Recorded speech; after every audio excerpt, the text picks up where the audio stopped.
आज हम लोग सरफेस केमिस्ट्री स्टार्ट कर रहे हैं। ये फिजिकल केमिस्ट्री का है। सरफेस केमिस्ट्री का सिलेबस आप लोग नोट कर लिए होंगे, यहाँ स्क्रीन पर दिख रहा है। इंट्रोडक्शन में हम लोग बात करेंगे कि सरफेस केमिस्ट्री कहते किसे हैं। एडजॉर्प्शन टर्म है, एब्जॉर्प्शन, दोनों का स्पेलिंग को ध्यान से देखो। एक में एडी है और दूसरे में एबी है, उनमें क्या डिफरेंस है, क्या कॉमन है, उसके बारे में बात करेंगे। फिर टाइप ऑफ एडजॉर्प्शन में यहाँ दिख रहा है आपको physical adsorption and chemical adsorption. Adsorption isotherm and isobar, colloidal state, true solution, suspension, types of colloid and properties of colloid. ये इतने सिलेबस में है जिनको हम लोग को डिस्कस करना है। और स्टार्ट करते हैं हम लोग इंट्रोडक्शन से। सुन लो फिर लिखवा देते हैं। सरफेस केमिस्ट्री, नाम से ही पता चल रहा है कि ये केमिस्ट्री का एक ब्रांच है जो सरफेस से रिलेटेड बात करना है। यहाँ केमिस्ट्री के कई ब्रांच है, इलेक्ट्रोकेमिस्ट्री, थर्मोकेमिस्ट्री, ये सभी के न्यूक्लियर केमिस्ट्री, ये सब केमिस्ट्री के पार्ट हैं। तो surface chemistry it is the branch of chemistry which deals the nature of surfaces and changes take place on it. यानी यहाँ हम लोग बात करेंगे कि किसी भी सब्सटेंस का सरफेस का नेचर क्या है और इस नेचर की वजह से उसमें क्या चेंजेस आ सकता है। लिखिए डिफिनेशन इसका। अभी तक जो हम लोग डे टू डे लाइफ में यूज करते हैं वो टर्म होता है एब्जॉर्प्शन, और यहाँ पर हम लोग डिस्कस करने जा रहे हैं एडजॉर्प्शन। दोनों को एकदम सिंपल तरीके से बताते हैं दोनों में क्या डिफरेंस है। जैसे एक बकेट में पानी है और आपके हाथ में कोई कपड़ा है कॉटन का, उस कपड़े को पानी में डाल दिए, कपड़ा पूरा गीला हो गया। अब उस गीले कपड़े को पानी से बाहर निकाले और इस बोर्ड को आप साफ कर रहे हैं, ठीक है। अब इन दोनों जगह पर दो अलग अलग चेंजेज आया। जब कपड़े को आप पानी में डाले तो बताओ तो पानी सिर्फ कपड़े के अपर पार्ट पर गया या उसके अंदर भी चला गया? उसको एब्जॉर्प्शन कहा जाता है। अब उस गीले कपड़े से इस बोर्ड को जब आप साफ कर रहे हैं तो बताओ कि वो पानी सिर्फ इस बोर्ड के अपर पार्ट पर है कि इसके अंदर भी चला गया? अपर पार्ट पर है। इसको एडजॉर्प्शन कहते हैं। यानी कि adsorption is a surface phenomenon. Adsorption surface phenomenon को कहा जाता है in which a substance deposited on the surface of other substance. जैसे यहाँ इस वाले एग्जाम्पल में इस बोर्ड के ऊपर में वाटर का डिपोजिशन हुआ है। Water is adsorbed on the surface of board.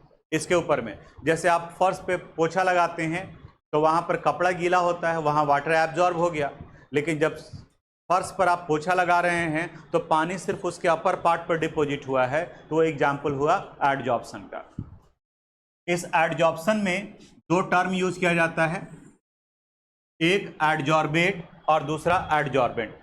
Adsorbent उन्हें कहा जाता है जिनके सरफेस पर डिपोजिशन होता है। यानी कि ये अगर कोई सरफेस है तो इनके सरफेस पर एडजॉर्प्शन हो रहा है तो इन्हें एडजॉर्बेंट कहा जाएगा। और जिस सब्सटेंस का डिपोजिशन इनके सरफेस पर हो रहा है, जो एडजॉर्ब हो रहा है, उन्हें हम लोग एडजॉर्बेट कहते हैं। इन्हें कहा जाएगा adsorbate, adsorbate, and the phenomenon is called adsorption. यानी कि एक और डेफिनेशन मिल गया। Adsorption is the phenomenon in which adsorbate is deposited on the surface of adsorbent। adsorbent के सरफेस पर डिपॉजिट होता है। जैसे आप बताओ तो अभी जो हम लोग बोर्ड साफ कर रहे थे इसमें एडजॉर्बेट कौन होगा? वाटर, वो डिपॉजिट हो रहा है। और एडजॉर्बेंट कौन हो गया? बोर्ड, जिसके सरफेस पर उसका इस्तेमाल कर रहे थे। बोलो क्लियर है डेफिनेशन इसका? लेकिन एडजॉर्प्शन होता कहाँ कहाँ पर है? हमारे डे टू डे लाइफ में होता है एडजॉर्प्शन। ये अलग बात है कि हम उसके ऊपर में गौर नहीं करते हैं। जैसे आप देखते होंगे वाटर प्यूरिफायर में आपके यहाँ एक सर्टेन टाइम इंटरवल के बाद में फिल्टर चेंज करता है आपका, तो उसमें कोयला कोयला जैसा दिखाई देता होगा, ब्लैक ब्लैक कलर का। देखे हैं कभी? नहीं। वो कभी आपका फिल्टर का वो जो जैसे यहाँ भी लगा हुआ है, टाइम टू टाइम कभी देखोगे तो वहाँ डस्टबिन में डाला हुआ रहता है। या एक प्यूरिट भी करके आता था जिसमें इलेक्ट्रिसिटी का ज़रूरत नहीं होता था। ये कई स्टेज में वाटर को प्यूरिफाई करता है। प्यूरिफाई करता है यानी कि जैसे सबसे पहले आप पानी डालें तो प्यूरिट का देखोगे तो 3-4 कंपोनेंट ही होता था, जो इसमें इलेक्ट्रिसिटी का ज़रूरत नहीं पड़ता था। तो पहले आप पानी डालें तो उसमें फ़िल्टर पेपर लगा हुआ रहता था। तो वो फिल्टर पेपर काम क्या किया कि जो इनसॉल्युबल इम्प्योरिटीज है उसे छान करके अलग कर लिया। इनसॉल्युबल जैसे खर पतवार ये जो आपको दिख रहा है वो अपर पार्ट में ही छना गया, वो छन करके चला गया। लेकिन अभी भी उसमें माइक्रोब्स प्रेजेंट हो सकते हैं, तो अब माइक्रोब्स को किल करने के लिए अब वो पानी क्लोरीन से पार करता है। क्लोरीन में डिसइंफेक्टेंट प्रॉपर्टीज पाया जाता है। क्लोरीन ब्लीचिंग पाउडर में आता है। ब्लीचिंग पाउडर का स्मेल आप फील किए होंगे, तो उसका जो स्मेल होता है वो क्लोरीन की वजह से होता है। उसमें डिसइंफेक्टेंट, एंटी माइक्रोबियल प्रॉपर्टीज पाया जाता है। अब क्लोरीन से जब उस पानी को पार कराते हैं तब वो पानी में स्मेल आ जाएगा। अब उस स्मेल को खत्म करने के लिए उसमें एक चारकोल डाला हुआ रहता है। अब वो पानी चारकोल से रिस करके जाता है। चारकोल में एक कैपेसिटी होता है कि वो गैसेस को एडजॉर्ब कर लेता है, जैसे क्लोरीन हो गया और अदर गैसेस। उसी तरह से गैस मास्क जो इस्तेमाल किया जाता है, मास्क जिसमें चारकोल डाला हुआ है, जैसे जनरली पुलिस वगैरह इस्तेमाल करते हैं, आंसू गैस का गोला वगैरह कहीं छोड़ना है तो वो खुद मास्क लगाए हुए रहते हैं, तो उनके मास्क में एक्टिवेटेड चारकोल होता है। ये एक्टिवेटेड चारकोल पॉइजनस गैसेस को एडजॉर्ब करने का काम करता है, एक्टिवेटेड चारकोल। तो वहां पर इसका इस्तेमाल किया जाता है, मास्क में इस्तेमाल किया जाता है, वाटर प्यूरिफायर में इस्तेमाल किया जाता है। वो चारकोल होते हैं, एक समय के बाद में अब उनका पूरा का पूरा सरफेस एडजॉर्ब हो चुका है तो उन्हें रिप्लेस कर दिया जाता है या फिर डिजॉर्ब कराते हैं। एक यहाँ हुआ। दूसरा, और आप देखे होंगे इलेक्ट्रॉनिक डिवाइस, आप मोबाइल वगैरह खरीदते होंगे तो आपको एक पाउच दिखता होगा छोटा सा। कोई इलेक्ट्रॉनिक डिवाइस करते हैं, अब तो जूता भी खरीदते होंगे तो एक आपको पाउच दिखाई देगा जिसके अंदर में कुछ चीनी जैसा वाइट वाइट सब्सटेंस रहता है। देखे हैं कभी? देखा कीजिए वो सब भी, ठीक है। कब जब कुछ सामान वगैरह खरीदिएगा तभी आपको दिखाई देगा, ठीक है। वहां पर वो जो चीनी जैसा सब्सटेंस होता है वो सिलिका जेल होता है। सिलिका जेल,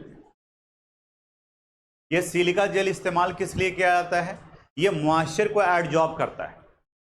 जैसे आप देखो अभी के टाइम में बरसात है, बारिश हुआ है, तो एटमॉस्फेयर में तो मॉइस्चर है ज़्यादा।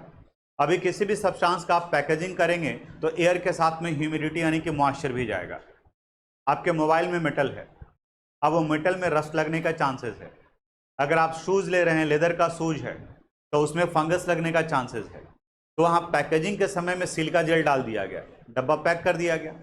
अब उस अंदर में जो एयर है उसके मॉइस्चर को एब्जॉर्ब कर लेता है, एडजॉर्ब कर लेता है। एब्जॉर्ब नहीं बोलेंगे, सॉरी, एडजॉर्ब। ये सिलिका जेल एडजॉर्ब कर लिया तो एयर जो है वो मॉइस्चर फ्री हो गया। और रस्ट लगता है तो मॉइस्चर की वजह से ही लगता है, तो एक कंपोनेंट को हटा दिए तो रस्ट नहीं लगेगा। तो जो भी इलेक्ट्रॉनिक डिवाइस, मोबाइल, कैमरा, कुछ भी अगर आप खरीदते हैं तो वहाँ आपको पाउच दिखाई देगा पैकेट के अंदर में, वो सिलिका जेल डाला हुआ होता है। एक और सब्सटेंस होता है कैल्शियम क्लोराइड, CaCl2। ये कैल्शियम क्लोराइड भी मॉइस्चर को अलग करने के लिए, हटाने के लिए इस्तेमाल किया जाता है, लेकिन ये इलेक्ट्रॉनिक डिवाइसेस वगैरह में यूज नहीं किए जाएंगे।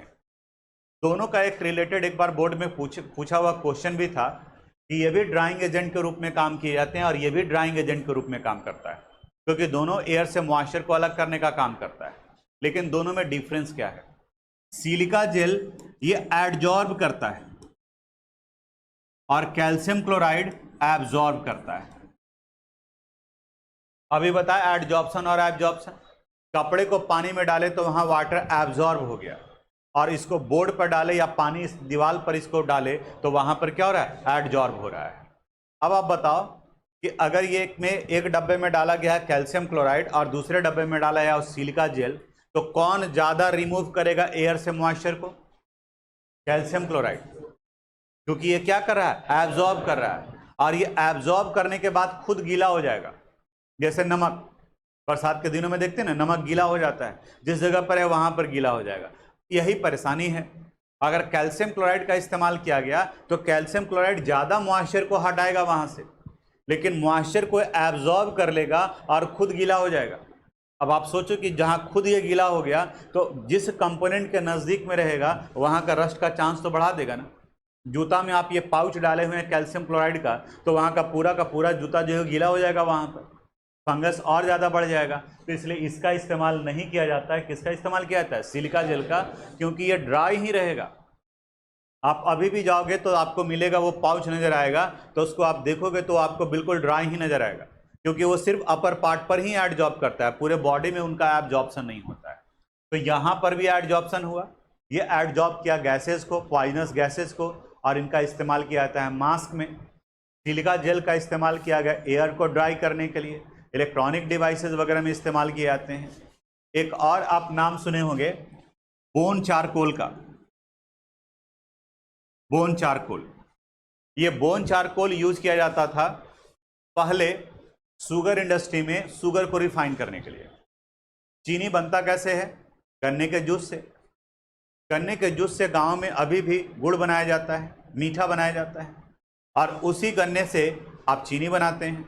दोनों का कंपोजिशन सेम है, फार्मूला सेम है, C12H22O11। दोनों का स्वीटनेस वैल्यू होता है। दोनों में फ़र्क है कलर का। जो मीठा होता है वो ब्राउन कलर का होता है और चीनी जो है बिल्कुल वाइट होता है, क्रिस्टल वाइट दिखाई देता है। शुगर इंडस्ट्री में इस बोन चारकोल का इस्तेमाल किया जाता था कलर्ड कंपोनेंट को एडजॉर्ब करने के लिए। यानी कि जब वो ड्राई कंडीशन में है तो बोन चारकोल डाला गया वहां पर, तो बोन चारकोल वहां से कलर्ड कंपोनेंट को एडजॉर्ब कर लिए, उन्हें हटा दिया गया। अब वो बिल्कुल क्रिस्टल वाइट हो गया। आप सोचो, पूजा वगैरह में हमारे यहाँ चीनी पर बैन लगाया जाता है कि चीनी यूज नहीं करना है। अब रीजन इसके पीछे का अभी समझ में आ गया होगा कि चीनी क्यों यूज नहीं करना है, क्योंकि चीनी को रिफाइन करने के लिए किसका इस्तेमाल किया गया? बोन चारकोल का। बोन का मतलब क्या होता है? हड्डी। हड्डी कहाँ से आएगा? मरे हुए जानवर से। तो आप पूजा कर रहे हैं, आप वेजिटेरियन हैं, और वेजिटेरियन है और यहाँ पर ये कौन सा गाजर मूली से आएगा? ये बोन। ठीक है, हम तो बार बार बोलते हैं कि 100% वेजिटेरियन संभव ही नहीं है, इट्स नॉट पॉसिबल। ठीक है, आप मन का वहम, आपको नहीं पसंद है आप मत खाइए, बगल वाला खा रहा है तो इसको आप इग्नोर कीजिए। ठीक है, क्योंकि 100% संभव ही नहीं है। आप तो जाने अनजाने कितनों का जो है वो हमेशा जो है वो जूस पीते रहते हैं, चिकन सूप नहीं पीते हैं, चीटी सूप पीते हैं। चीनी में रहता है कि नहीं रहता है? जो दिखा उसको छान करके हटा दिए, लेकिन जब तक घोर रहे थे तब तक तो बेचारा घोरा गया। ठीक है, तो वो खाए कि नहीं खाए? आप देखो, अभी सब्जी वगैरह लेकर के आते हैं, गोभी की ही बात कर लें तो एक समय के बाद में गोभी में जो कीड़ा दिखाई देता है उसको आप निकाल के फेंक दिए। वो कीड़ा अपर पार्ट पे आया तब आपको दिखा। जब अंदर में अपने परिवार के साथ में था तो एक जो बाहर आ गया उसको आप हटा दिए, और बाकी जो उसका परिवार अंदर में बैठा हुआ है उसको गरम मसाला डाल के खा लिए। है कि नहीं है लॉजिक? ठीक है, तो इसीलिए बाकी इस पर आपको जो है वो कोई बहुत ज़्यादा नहीं सोचना है। एक बार ऐसे ही हम चिकन खा रहे थे, बरसात का ही टाइम था, अब तो बहुत कम बाहर में उस तरह का, तो तितंगी एक आकर के गिरा। ठीक है, हम थोड़ा सा हटा दिए, किनारे कर दिए, और फिर खा रहे थे। मेरे बगल वाला जो है नौटंकी शुरू कर दिया। ठीक है, ऐसे गिर गया, क्या व्यवस्था किए हुए? हम बोले क्या हुआ जी? ठीक है, तो आप महाराज गजब आदमी हैं, आपके प्लेट में भी गिरा हुआ, आप जो किनारे कर लिए। हम बोले बोनस समझ के खाइए ना। अरे बड़ा फतंगी था तो उसको आप चिकन समझ के खा रहे हैं, वही छोटा सा था समझिए, बोनस में लपेटिए गरम मसाला में, उसका भी वही टेस्ट आएगा। जब खा ही रहे हैं तो मुर्गा और फतंगे में क्या फर्क है? ठीक है, वो भी लिविंग, ये भी लिविंग। ठीक है, तो लॉजिक ये है। ठीक है, now come to the point. हम लोग के लिए काम का बात क्या? एक्टिवेटेड चारकोल कहाँ इस्तेमाल किया गया? गैस मास्क में, because it has capacity to adsorb the poisonous gases. Silica gel is use to adsorb the moisture, it is use as a drying agent. ये ड्राइंग एजेंट के रूप में काम किया जाता है। कैल्शियम क्लोराइड भी ड्राइंग एजेंट के रूप में काम करते हैं, but it absorb the moisture. ये मॉइस्चर को एब्जॉर्ब करने का काम करता है। अगर कहीं पे बल्क अमाउंट में करना है तो कैल्शियम क्लोराइड को नीचे कंटेनर में रखा जाता है कि ये गीला भी होगा तो नीचे होगा, और अपर वाले पार्ट में जो है वहां पे इस्तेमाल कर सकते हैं। बोन चारकोल का इस्तेमाल शुगर, अभी तो आर्टिफिशियल भी आ गए होंगे, अभी के बारे में नहीं पता, लेकिन बोन चारकोल का इस्तेमाल किया जाता था शुगर इंडस्ट्री में, इसलिए लोग इसको अवॉइड करते थे, क्योंकि काम करने वाले वर्कर को तो पता है कि यहाँ पर हड्डी का इस्तेमाल किया गया है। ठीक है, तो इसलिए वहाँ पर इस्तेमाल नहीं करते थे। अभी भी छठ वगैरह में प्रसाद वगैरह बनता है तो वहाँ पर मीठा का इस्तेमाल किया जाता है, गुड़ का इस्तेमाल किया जाता है। लेकिन अभी मॉडर्न जमाने के लोग जो हैं, ठीक है, वो बोलते हैं कि मीठा और चीनी में क्या फ़र्क है, लेकिन आप थोड़ा पढ़े तो आपको समझ में आ गया हो कि मीठा और चीनी में क्या फ़र्क है। ठीक है, तो इस बार अभी हम लोग एडजॉर्प्शन के बारे में बात किए। एडजॉर्प्शन बताता है deposition of adsorbate on the surface of adsorbent. D word लगाया जाता है ठीक उल्टा। हाइड्रेशन का मतलब एडिशन ऑफ वाटर, डिहाइड्रेशन का मतलब रिमूवल ऑफ वाटर। तो एडजॉर्प्शन का मतलब deposition of adsorbate on the surface of adsorbent. तो डीजॉर्प्शन का मतलब क्या हो गया? Removal of adsorbate from the surface of adsorbent. और ये डीजॉर्प्शन होता है आइदर ऑन हीटिंग, अगर आप हीट करेंगे तो जो सब्सटेंस उनके सरफेस पर डिपॉजिट हुआ है वो बाहर निकल जाएगा, वो बाहर निकल जाएगा। अभी जैसे चारकोल आता भी है, आप अमेजन पर देखना, मेरे गाड़ी में भी उधर लगा हुआ, याद ध्यान रहता तो हम ले आते। एक पैकेट में आता है, वो कहता है कि गाड़ी के अंदर में ह्यूमिडिटी या किसी भी वजह से कोई स्मेल वगैरह है, ओडर वगैरह आ गया है, तो उसको वो एडजॉर्ब कर लेगा। वो चारकोल, अंदर में चारकोल ही होता है। और फिर बोलता है कि इसे रिसाइकिल्ड करने के लिए आप इसे धूप में रख दीजिए, 1-2 घंटे धूप में रख दीजिए, महीने 1.5 महीने के बाद में, तो बाकी के जितने ऑर्डर वगैरह स्मेल वगैरह वाले कंपोनेंट जो एब्जॉर्ब हो चुके हैं उनके सरफेस पर, वो बाहर निकल जाएगा। ठीक है, तो वो चारकोल का इस्तेमाल किया जाता है। तो जब आप धूप में रख रहे हैं, इसका मतलब आप वहां आप क्या कर रहे हैं? हीट कर रहे हैं, तो उसके सरफेस पर जो गैस है वो बाहर निकल जाएगा, उसे कहा जाएगा डीजॉर्प्शन। ठीक है, या फिर आप उसे रब कर सकते हैं, यानी कि अपर पार्ट पर ही डिपोजिट हुआ है, तो यहाँ अगर हम रगड़ दिए तो यहाँ से जो अपर पार्ट पे जो डिपोजिट सब्सटेंस है अब वहाँ से क्या हो जाएगा? हट जाएगा, उसे डीजॉर्प्शन करते हैं। लिखिए, अभी हम लोग पढ़े थे एडजॉर्प्शन। एडजॉर्प्शन में एक सब्सटेंस का डिपोजिशन दूसरे सब्सटेंस के सरफेस पर हो रहा था। अब यहाँ स्क्रीन पर दिखा दे रहा है एब्जॉर्प्शन। एब्जॉर्प्शन को बल्क फेनोमेनन कहा गया, जबकि एडजॉर्प्शन को सरफेस फेनोमेनन कहा जाता है, क्योंकि एडजॉर्प्शन सिर्फ अपर पार्ट पर होता है, जबकि एब्जॉर्प्शन पूरे बॉडी के अंदर में होता है, वो अंदर में चला जाता है।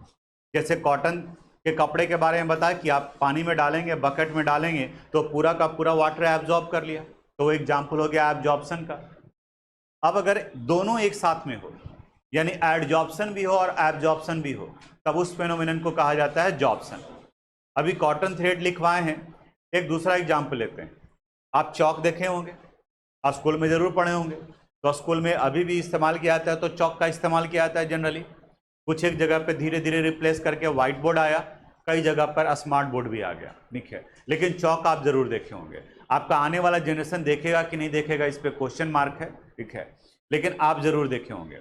आप बताओ तो चौक जो व्हाइट कलर का है, उसको अगर हम लोग पानी में डाल देंगे तो उसका कलर जितना व्हाइट वही रहेगा या कलर चेंज कर जाएगा? ये थोड़ा डल हो जाता है कलर। ठीक है, जैसे ही गीला हो जाएगा तो वो डल हो जाएगा। तो आप बताओ तो जब पानी में डालते हो तो यहाँ ये वाटर को एब्जॉर्ब कर रहा है या एडजॉर्ब कर रहा है? एब्जॉर्ब कर रहा है, पूरे चौक के अंदर तक पानी चला जाता है, तभी तो लार्ज अमाउंट पे रखता है। कहीं पानी गिरा हुआ है तो वहाँ चौक में ले जाओ, वो पूरा पानी वहाँ से सोख लेगा, यानी कि वहाँ पर क्या हो रहा है? एब्जॉर्प्शन। अब क्या करना है? एक ड्राई चौक लेना है और उस ड्राई चौक को इंक में डालना है, ब्लू या ब्लैक कलर का इंक डालना है, उसमें डिप करोगे। अब डिप करोगे तो अगर ब्लू कलर का इंक है तो ये पूरा का पूरा चौक जो है ब्लू हो जाएगा। ठीक, तो अब लगेगा आपको कि ये पूरा का पूरा चौक जो है वो अंदर में ब्लू कलर चला गया। लेकिन अगर इस चौक को आप तोड़ते हैं तो यहां जब आप तोड़ोगे तो आपको कुछ इस तरीके से दिखाई देगा,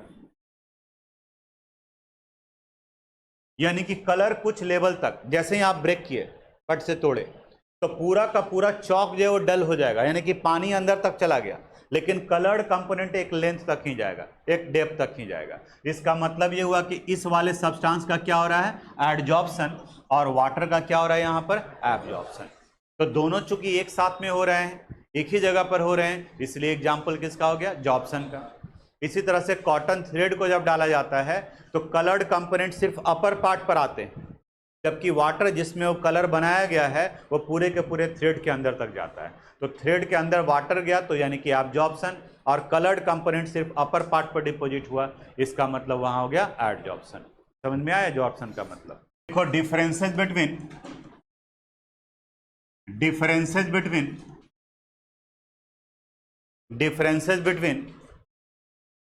absorption, differences between absorption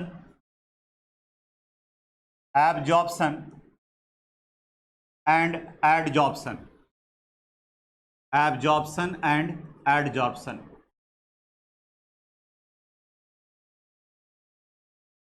यानी एब्जॉर्प्शन और एडजॉर्प्शन में डिफरेंस क्या होगा, जो सुन लो पहले, उसके बाद लिखवा देंगे सब। 2-3 पॉइंट ही लिखना है, ज़्यादा नहीं। एब्जॉर्प्शन बल्क फेनोमेनन है, क्योंकि ये पूरे बॉडी में चला जाता है, जबकि एडजॉर्प्शन क्या है? सरफेस फेनोमेनन है। ये सिर्फ कहाँ होता है? अपर पार्ट पे होता है, ये सरफेस फेनोमेनन है। एब्जॉर्प्शन का रेट ये यूनिफॉर्म होता है, यानी कि स्टार्ट होगा तो यूनिफॉर्म रेट से होगा।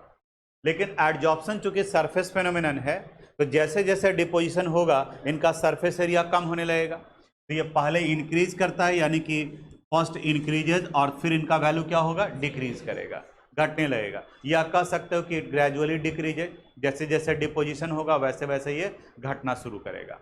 एब्जॉर्प्शन के एग्जाम्पल में एक एग्जाम्पल आप याद रखिए, जैसे चौक वाटर को एब्जॉर्ब कर लेता है, लेकिन चौक कलर्ड कंपोनेंट को क्या करता है, एडजॉर्ब कर लेता है। लिखिए डिफरेंस लिखवाते हैं। Types of adsorption, types of adsorption, जब ये जैसे अभी हमने बताया आपको कि अगर weak van der Waals force बन रहा है तो उसको फिजिकल एडजॉर्प्शन कहा जाता है, और जहां स्ट्रॉन्ग केमिकल बॉन्ड बन रहा है उसे हम लोग केमिकल एडजॉर्प्शन करते हैं। जैसे हमारे और आपके बीच में ही बॉन्डिंग बना है, और आपके और आपके पेरेंट्स के बीच में ही बॉन्डिंग बना है। आप बता सकते हो कहाँ बॉन्डिंग स्ट्रांग है, पेरेंट्स के साथ में, वहाँ केमिकल एडजॉर्प्शन है। और हमारे और आपके बीच का जो बॉन्ड बना है वो फिजिकल एडजॉर्प्शन है।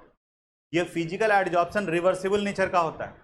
जैसे आज आप मेरे यहाँ केमिस्ट्री पढ़ रहे हैं, आप मेरे यहाँ से छोड़ के कहीं और भी जा सकते हैं, कहीं और से छोड़ करके यहाँ भी आ सकते हैं, लेकिन आप बताओ आप अपने पेरेंट्स को बदल सकते हैं क्या?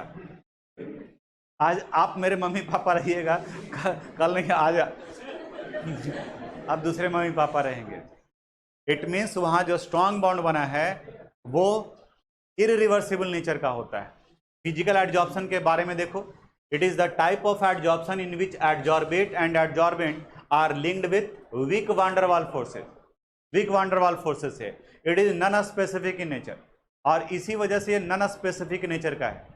यानी कि कोई भी आया, आप कोई भी आया स्टूडेंट तो ठीक है बैठो पढ़ो, लेकिन अगर कोई कहे कि सर आज हम आपके घर में चलेंगे, सोचना पड़ेगा, ठीक है, कि आपका ये वहाँ रहना, मेरे साथ में रहना, ये स्पेसिफिक बिहेवियर को रिप्रेजेंट करेगा, और ये तभी होगा जब हमारे और आपके बीच का बॉन्डिंग क्या होगा, स्ट्रांग होगा, जैसे कि केमिकल एडजॉर्प्शन के केस में। तो यहाँ नॉन स्पेसिफिक नेचर कहने का मतलब it means almost all gases can adsorb up to some extent, सब एडजॉर्ब हो सकता है।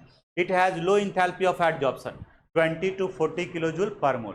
अब इसमें कंफ्यूज मत करना, कई जगह पर माइनस लिखा होता है, माइनस इसलिए क्योंकि ये किस नेचर का है, एक्सोथर्मिक नेचर का है।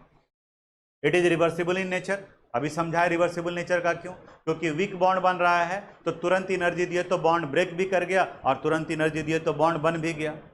It decreases on increasing the temperature, एक ग्राफ बनाएंगे आगे हम लोग, तो टेम्परेचर बढ़ाएंगे तो इसका वैल्यू जो है नीचे की तरफ घटता है। वहीं दूसरा जो होता है chemical adsorption, it is the type of adsorption in which adsorbate and adsorbent are linked with a strong chemical bond. यह स्ट्रॉन्ग केमिकल बॉन्ड से जुड़ा हुआ होता है। It is a specific in nature, reason ये है कि it means only those gases can adsorb which can form chemical bond, जो उनके साथ में केमिकल बॉन्ड बना सकता है वही इनके ऊपर में जुड़ेगा, सारे गैस केमिकली एडजॉर्ब नहीं हो सकते हैं। It has comparatively high enthalpy of adsorption, कितना 80 to 240 kilojoule per mole. It is irreversible in nature, it first increases then decreases, यानी इनका अगर ग्राफ बनाएंगे तो ये इस तरीके से आता है, यानी कि पहले इनका वैल्यू बढ़ा, उसके बाद फिर इनका वैल्यू क्या हो रहा है, घट रहा है। जबकि फिजिकल एडजॉर्प्शन के केस में इनका ग्राफ हम लोग ड्रॉ करेंगे तो ये नीचे की तरफ आता है, यानी कि ये धीरे धीरे डिक्रीज करने लगता है। लिखिए लिखवाते हैं। Thanks for watching this video.